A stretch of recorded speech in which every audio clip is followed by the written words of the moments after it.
Welcome back to Tiny T Gaming. Today I'm going to be talking about why I believe we need a Night Lords game. Before I get into it though, half of my viewers aren't subscribed. If you could just subscribe, it would really help the channel grow and really get this sort of message out there that, you know, the people want more from Games Workshop, and us gamers and loyal fan base want to see more produced by the creators of Warhammer 40,000 within the video gaming space. So just getting into it, if you haven't read the Night Lords trilogy already, please go and read that, as what I will be mentioning will be referencing spoilers in that. So if you haven't read it and you're going to, you've been warned. Now, I believe we could really do with a Night Lords video game, because the Night Lords trilogy is, I believe, one of the most successful trilogy of books within the Warhammer 40,000 space, written by Aaron Dembski-Bowden. Now,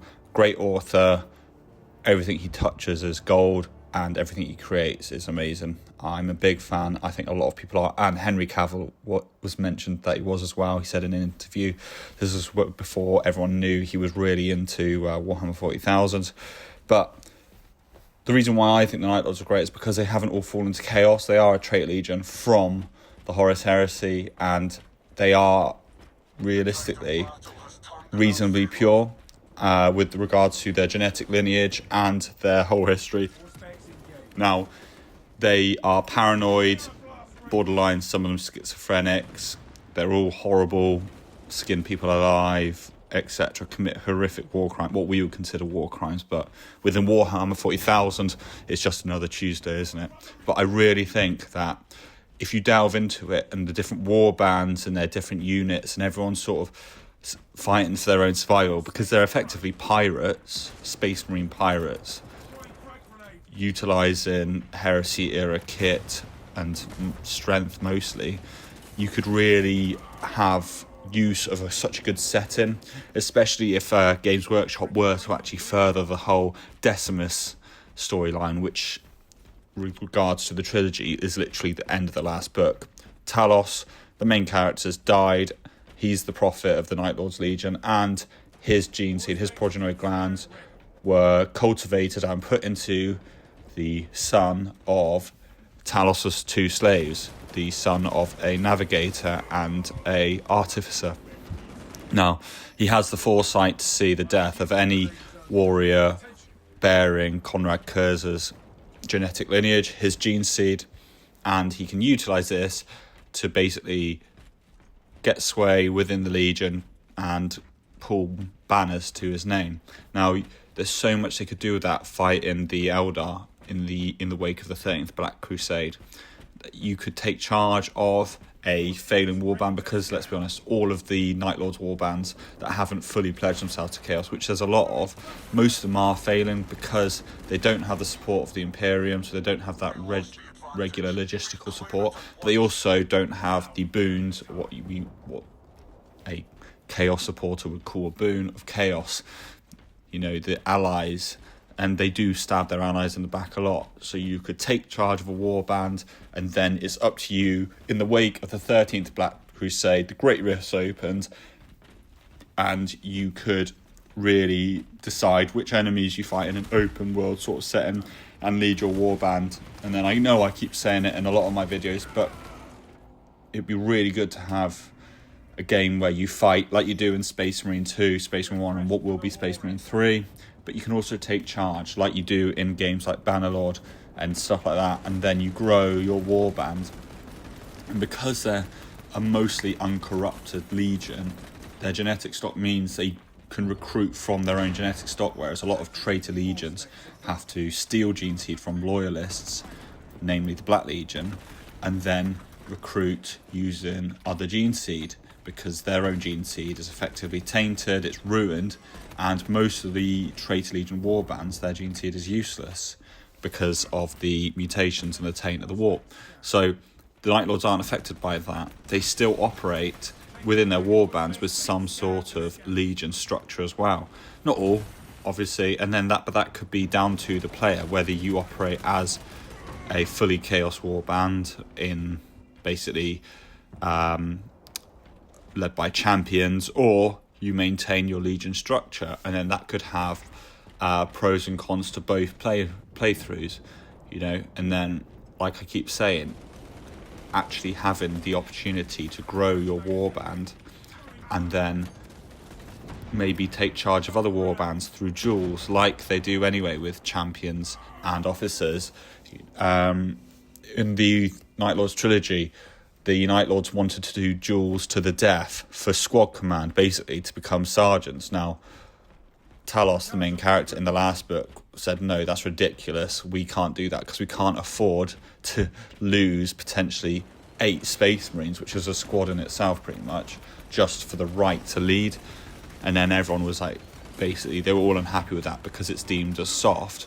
But he said if anyone wants to fight to the death, they'll fight his main swordsman, who is Zal, and they would get full command of a full squad, so a full squad of 10 Astartes. Obviously, none wanted that because, contrary to what a lot of the fiction depicts Space Marines as these gun-ho warriors who with no common sense, Space Marines do know when they're going to be beaten, and I'm not saying they back down from a fight, but there is an element of common sense because they are still on some level humans, and the idea is to win or to keep surviving so they can win, and you can definitely put that into a game. So bearing in mind that they are mostly sort of pirates, they scavenge, they steal, they backstab, you could have all of these elements in a game where if you're trying to keep your warband alive, ally yourself with the Black Legion in the wake of the 13th Black Crusade, but then you can turn on them at any moment if you deem it opportune, and then you can grow your warband, your company, whatever, by stealing Gene Seed or utilising your own, or if you fully fall in with chaos and your Gene Seed becomes tainted, mutated, you could then have the opportunity to steal more, scavenge off the dead, etc. from both sides, just like the Astral Claws did during the Badab War.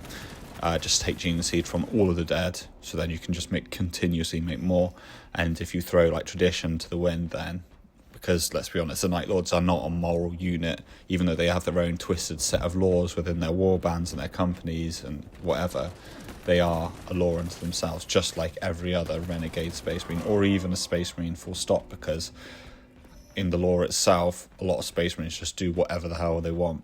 But you can put this all into a game.